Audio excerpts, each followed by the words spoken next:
მე მგონია რომ ეს იმახინჯი არ ეკადრება ჩვენს ლამაზ დედაქალაქს. სოფლიოში ცნობილი იტალიელი არქიტექტორის ქმნილება ირაკლი კობახიძემ სიმახინჯედ გამოაცხადა და თქვა რომ ანგრევენ. მაქსიმილიანო ფუქსასმა ეს პროექტი 2016 წელს შექმნა. რიყის დოქები მსოფლიო ორიგინალური ნაგებობების ათეულში მოხვდა. ამავე არქიტექტორის ქმნილება მსგავსი კონცეფციით რომში აშენდა. დოქების იდეა იყო თეატრალური სცენა და საგამოფენო სივრცე.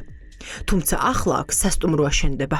რა თქმა უნდა, ჩვენ ყურადღებას მივაქცევთ იმას, რომ პროექტი, რომელიც განხორციელდება, იმ ადგილზე იყოს ჰარმონიულად შერწყმული ძველი თბილისის გარემოსთან. მშვიდობის ხიდსაც ეს არის ძალიან მნიშვნელოვანი, არავითარ შემთხვევაში.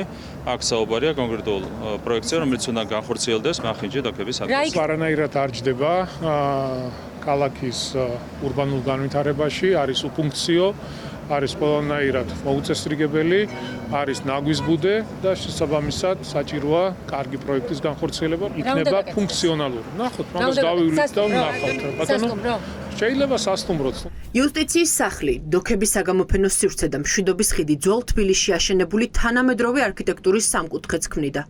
თუმცა აქ ახლა შენობას ჩადგამენ. ეს მთავრობის 761 განკარგულებაა, რომელშიც ვკითხულობთ, რომ უძრავი ქონების განვითარება მოიცავს სასტუმროს აშენებას, რაც შესაძლოა მოიცავდეს სადემონტაჟო სამუშაოებს. არქიტექტორები ამბობენ, რომ საჯარო დანიშნულების შენობის ძველი ქალაქის ისტორიულ ცენტრში ჩანაცვლება კონკრეტული ბიზნესმენის კერძო სასტუმროთი გამოუსწორებელი შეცდომაა. ის რომ აქ სასტუმრო უნდა აშენდეს არის ერთი შეცდომის მეორე შეცდომით ჩანაცვლება. კერძო სასტუმროსთან საკმაოდ დიდი სატრანსპორტო ნაკადები იქნება კერძო ავტომობილების, რაც ასევე მეორე დიდი უარყოფითი ზეგავლენა იქნება რიყეზე და დიდ საჯარო სივრცეზე. ახლა იქ გამოიყოფა უზარმაზარი ადგილი ასევე პარკინგისთვის, იქ იქნება სანაპიროდან შესვლის გამოსვლის საცობები, სატრანსპორტო საკითხი ბევრად გაუარესდება. რიყის პარკში განთავსებული დოქები პავილიონური ტიპის არქიტექტურაა, რომელიც სარეკრეაციო არეალში დასაშვები ნაგებობაა.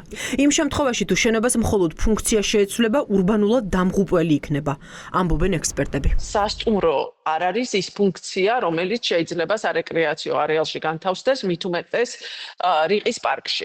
ანუ სასტუმრო არის დროებითი საცხოვრისი, ესე ვთქვათ, ხომ? ის სრულიად წინააღმდეგობაშია სარეკრეაციო ფუნქციასთან, თავშეყრის ფუნქციასთან, კულტურულ ღირებულებასთან. სრულდა ნეიტრალური რაღაცა მუზეუმის ტიპის, ბიბლიოთეკა, რა ვიცი, კოსტიუმის დიზაინის მუზეუმი. თუ ნახავთ აი უცხოურ გამოცემებს, იქ შესულია ეს როგორც ახალი ნიშანი თბილისის თანამედროვე არქიტექტურის.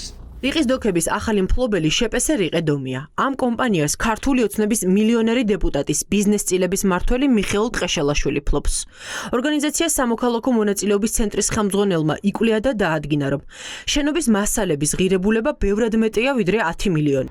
მაღალი ალბათობით ახალმა შემძენმა რიყედომმა ასევე 10 მილიონ ლარად შეიძინა ეს შენობა ნაგებობა, ხოლო მისი დაშლის და მასალებად გაყიდვის შემთხვევაში ეგრეთ წოდებული ინვესტორი გაცილებით დიდი რაოდენობის თანხას მიიღებს ვიდრე 10 მილიონი ლარი. ანუ საბოლოო ჯამში გამოდის, რომ ქალაქის ცენტრში თითქმის 15,000 კვადრატული მეტრი მიწისნაკვეთი უფასოდ გადაეცა ვიღაც ბჭყალებში ინვესტორს. რიყის დოქები ჯერ კიდევ რამდენიმე კვირის წინ ივანიშვილის მეგობარ ბიზნესმენს დავით ხიდაშელს ეკუთვნოდა.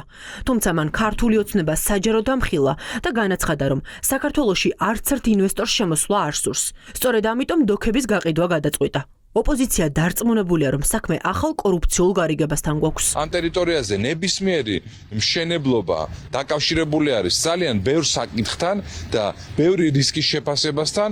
სამწუხაროდ ჩვენ ხედავთ, რას უშვება ივანიშვილი და კახაკალაძე ქალაქის ისტორიულ ნაწილს, როგორ ამახინჯებდნენ წლების განმავლობაში ჩვენი ქალაქის ყველაზე ძველ და ძვირფას ნაწილს და სავარაუდოდ აქაც შეგვიძლია წარმოვიდგინოთ, რომ მორიგი ქალაქისთვის არასაჭირო და შეუსაბამო მშენებლობა შეიძლება განხორციელდეს. მერი იღებს გადაწყვეტილებას, რომელმაც უბრალოდ გზის საფარი და ასფალტი ვერ მოაწესრიხა და ტროტუარები ვერ მოაწესრიგა დედაქალაქში და ამ გადაწყვეტილებას იღებს მერი, რომლის მერობის პირობებშიც უბრალოდ თბილისის ავთენტურობა და იერსახე თავზე გვეფშხნება პირდაპირ მნიშვნელობით, იმიტომ რომ ავარიული და კულტურული მემკვიდრეობის ძეგლებზე წლიდან წლამდე ყველაზე ნაკლებ თანხას ხარჯავს. უნდა მოხდეს თბილისის საჯაროდ განხილვა, აქ უნდა მოხდეს ჩართვა არქიტექტორების, ურბანისტების, სპეციალისტების და სწორედ თბილისელებმა უნდა მიიღონ გადაწყვეტილება, ეს იმდენად მნიშვნელოვანი საკითხია.